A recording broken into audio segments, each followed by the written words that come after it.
దేవాలయాన్ని మంగళవాయిద్యాలతో పరమేశ్వరుణ్ణి మేల్కొల్పి ఉత్సవమూర్తుల్ని తీసుకొచ్చేసి గబగబా ఆలయాన్నంతటినీ శుద్ధి చేసుకోవాలంటే సిద్ధం చేసుకుని పరమేశ్వరుడికి అభిషేకం చేస్తారు. గడ గడ గడ గడ గడ గడ వణికిపోతుంటారు. అందులో ఆర్ద్ర నక్షత్రం ఉంటుంది ఆ రోజున.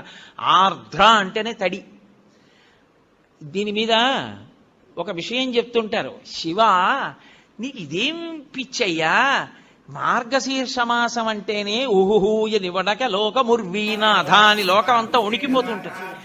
అంత వణికిపోయే సమయంలో తెల్లవారుజామున 3:30-4 మధ్యలో ఎవడైనా నెత్తి మీద అన్ని కడవల నీళ్లు పోసుకుంటాడా?